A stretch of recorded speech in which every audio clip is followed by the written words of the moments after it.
महादेव, जय भोलेनाथ। नमस्कार, मैं साधना पांडे मार्गदर्शन पे आपका स्वागत करती हूँ। दोस्तों, आज मैं बहुत विशेष बात आपसे करने जा रही हूँ, बहुत गंभीर और बहुत विशेष करने जा रही हूँ। तो आप सभी ये चीज़ ज़रूर करिएगा और बहुत महत्वपूर्ण चीज़ है, इसलिए जो है वो मैं आपको अभी अभी आकर के बताना उचित और ज़रूरी समझ रही हूँ।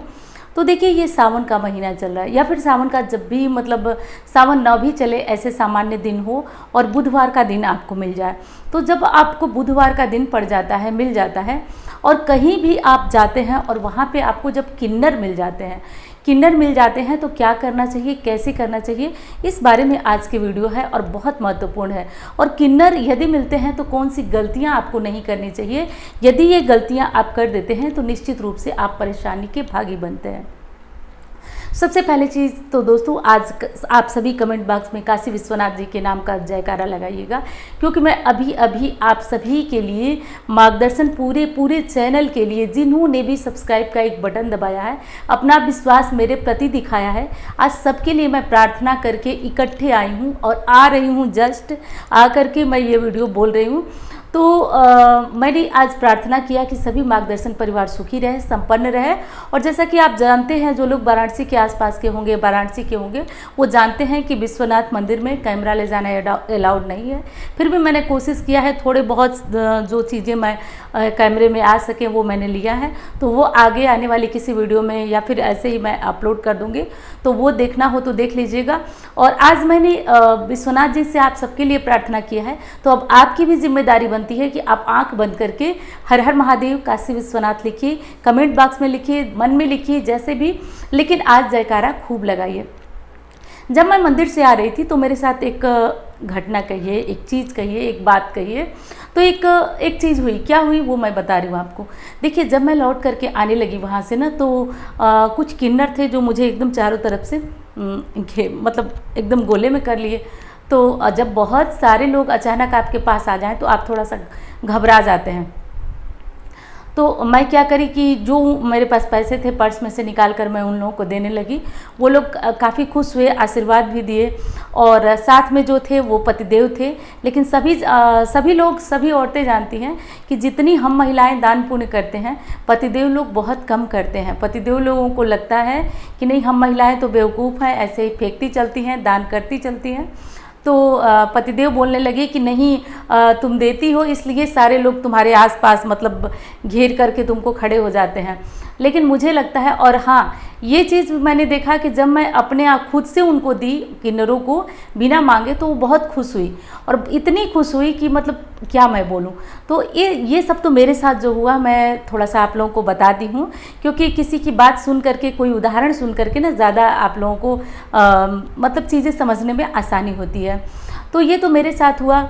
और एक चीज़ बताइएगा ज़रूर, सच में मेरे अनुभव में लगता है कि हम महिलाएं, कोई भी परेशान हो, दुखी हो, हम जितनी मदद करते हैं उतनी पुरुष वर्ग नहीं करते हैं। और क्षमा करिएगा, जो लोग करते होंगे वो लोग ऐसा ना बोले कि मैं सबके लिए बोल रही हूँ, मैं कुछ लोगों के लिए बोल रही हूँ, क्योंकि हम देखते हैं ज़्यादातर महिलाएं ही दान पुण्य करना, ये सब करने में आगे रहती हैं। तो आप लोग कमेंट में ये बात बताइएगा कि मैं जो सोच रही हूँ वो सही है या गलत है। अब चलिए हम विशेष मुद्दे की तरफ चलते हैं। सावन का महीना हो, कोई भी महीना चल रहा हो, देखिए, जब भी किन्नर आपको मिल जाए ना, तो आप उनको कुछ न कुछ पैसे अपनी स्थिति, अपनी औकात, अपनी आमदनी के अनुसार ज़रूर दीजिए। ये मत सोचिए कि ये लोग तो ऐसे ही मांगते हैं।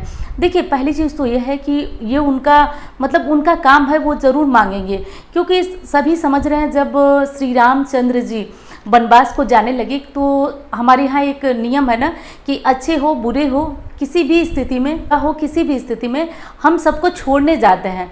तो जैसे कि राम जी जब वनवास को जाते थे, तो हम कुछ लोग उनको छोड़ने गए थे, अयोध्यावासी थे और अन्य जो लोग रास्ते में मिलते गए, सब छोड़ने गए। उसी में कुछ किन्नर भी थे। तो जब भगवान श्री राम कुछ दूर पहुँचे तो कहे कि सभी नर नारी वापस जाए। तो उसके बाद जब नर नारी तो वापस चले गए, लेकिन किन्नर समाज रुक गया, वहीं रुक गया।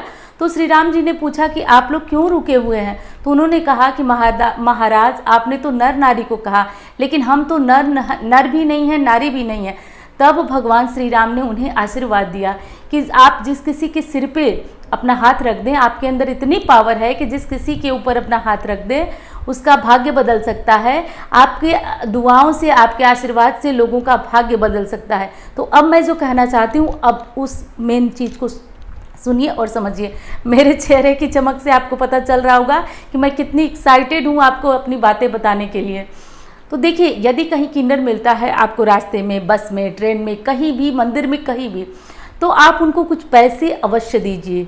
और यदि आप जीवन में बहुत परेशान हैं, गरीब हैं, और बुधवार को संयोगवश, भाग्यवश आपको किन्नर मिल जाते हैं और आप उनको कुछ पैसे देते हैं और उनसे एक सिक्का मांगते हैं, और वो सिक्का बिना किसी आनाकानी के, बिना किसी दिक्कत के, बिना किसी परेशानी को, कि अगर वो आपको दे देते हैं, यानी कि जैसे कि वो नहीं देते हैं तो इसमें तो आप कुछ नहीं कर सकते हैं, ये भी ऊपर वाले का संकेत है। लेकिन वो आपको दे देते हैं तो अति उत्तम, और यदि बिना मांगे दे देते हैं तो कहना ही नहीं। लेकिन आपको सबसे पहले उन्हें कुछ पैसे देने होंगे। और दूसरी चीज़ है कि सिक्कों में भी बड़ा वो होता है। आज मैंने जब बात किया तो बता रही हूँ आपको वो चीज़ें। तो वो लोग बता रहे थे कि वो सिक्के जो वो लोग देते हैं उसमें उठा करके दे देने का महत्व नहीं है। किन्नर का एक सिक्का आपका भाग्य बदल सकता है, लेकिन सही तरीके का दिया हुआ सिक्का।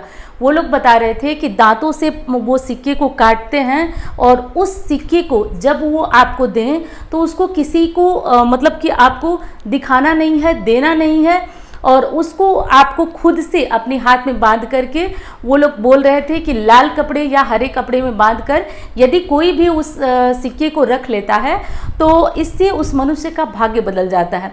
अच्छा, असल में मैं बता दूं तो मैंने देखा है कि किन्नर की बद्दुआएं होती क्या है। दुआओं के बारे में तो कोई खास अंदाज़ा नहीं है, मैं सच सच बोल रही हूँ आपसे।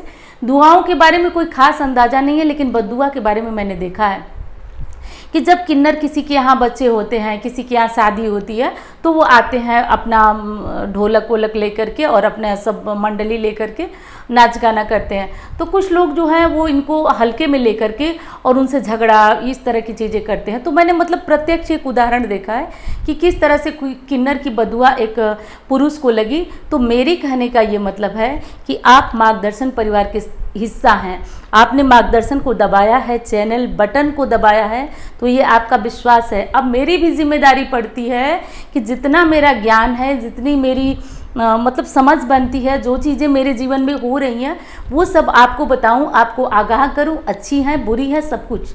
तो ये चीज़ आप समझिए, कहीं किन्नर समाज मिल जाता है तो आप उनको 10 रुपये, 5 रुपये ज़रूर दीजिए। और यदि बुधवार का दिन है, आपका मन हो तो उनसे एक सिक्के मांग लीजिए। और बार बार मांगने की भी ज़रूरत नहीं है। ऐसा नहीं कि एक सिक्का आपने रखा है तो दोबारा भी मांग लिए, तीसरी बार भी मांग लिए, ये सब नहीं होना चाहिए। एक बार आप उनसे मांग लीजिए और उनसे कहिए कि मैं जब किसी परेशानी में हो तो मांगे। उनसे कहिए कि आप अपने जो भी नियम होते हैं उनको क्योंकि आज जब वो लोग बता रहे थे तो मैं बड़े ध्यान से बातों को सुन रही थी कि वो लोग दांतों से उस सिक्के को काटते हैं, कंगन से अपने स्पर्श कराते हैं, तब उस व्यक्ति को यदि दे देते हैं तो उसका भाग्य बदल जाता है। इतनी ताकत है। और रामायण काल में भी लिखा गया है कि जब श्री राम जी, मैं तो बातों को दोहरा रही हूँ, आप तो क्षमा करिएगा क्योंकि बातों को समझाने के लिए दोहराना भी पड़ता है कभी कभी। कुछ लोग कहते हैं कि दीदी वीडियो लंबी हो जाती है, लेकिन आप लोग क्षमा करिएगा, मैं बातों को पूरे भाव से, दिल से कहती हूँ और समझा भी आप लोग दिल से करिएगा। और हाँ, चैनल को सब्सक्राइब जरूर करिएगा और वीडियो को लाइक करिएगा आपको अच्छी लगे तो। अच्छा, एक चीज़ और बता दूं, बार बार आप लोग के कमेंट आ रहे हैं कि दीदी कुंडली कैसे दिखाएं, कैसे दिखाएं। तो देखिए, मैंने अपना नंबर दिया हुआ है। और एक और चीज़ बता दूं, एकदम जो लागत मूल्य का मतलब होता है कि एकदम जो कम से कम, पूरे YouTube पे मेरी समझ में उतने कम में कोई कुंडली नहीं देखता। और ये मत समझिएगा कि वो मेरी फ़ीस है। अगर फ़ीस रखना होता तो मैं बहुत कुछ फ़ीस ले सकती थी, लेकिन वो मेरी फ़ीस नहीं है। असल में वो जो आपका फ़ोन उठाते हैं, जो ऑफिस वगैरह का खर्च होता है, मात्र उतना लिया जाता है। और यदि जीवन में कोई बहुत बड़ा संघर्ष और संकट चल रहा है तो आप उन नंबरों पे संपर्क करके कुंडली दिखा सकते हैं। अब चलिए हम मुख्य बिंदु की तरफ चलते हैं। कहना ये था कि यदि कोई संकट, कोई मतलब दिक्कत आ रही है तो आप देखिए, गाँव में भी किन्नर पहुँचते हैं। ऐसा नहीं कि गाँव में किन्नर नहीं पहुँचते हैं, गाँव में भी किन्नर पहुँचते हैं, शहरों में भी किन्नर पहुँचते हैं, हर जगह पे वो पहुँचते हैं। तो आप ये वाला काम कर लीजिएगा कि 1 रुपये, और सावन के महीने में यदि आपको मिल जा रहा है ना तो सोने पे सुहागा। आप उनको 10 रुपये 20 रुपये दे करके अपनी परेशानी बता दीजिए कि मैं क्यों परेशान हूँ। आप लोग मुझसे बताते हैं ना कि बहुत कर्ज हो गया है दीदी, ये दिक्कत है वो दिक्कत है, आप कहते हैं ना, वैसे उनसे भी अपनी परेशानी बता करके एक सिक्का ले लीजिएगा। मैंने देखा बहुत सारे लोग ले रहे थे, लेकिन आप तो जानते हैं महादेव जी की कृपा से कोई बात नहीं, जो सुख हो दुख हो, मैं हर स्थिति में बस भोलेनाथ को ही मानती हूँ और मैं समझती हूँ कि जो वो करते हैं ठीक है। तो मुझे तो सबसे बड़ा सिक्का भोलेनाथ ही है, तो मुझे वो मिले हुए हैं, तो अन्य किसी चीज़ की भगवान की कृपा से आवश्यकता नहीं है। लेकिन आप लोग को ज़रूरत हो तो वो ज़रूर ले लीजिएगा। क्यों मैं बता रही हूँ, क्योंकि इसके बाद कमेंट आएगा कि दीदी आपने लिया या नहीं लिया।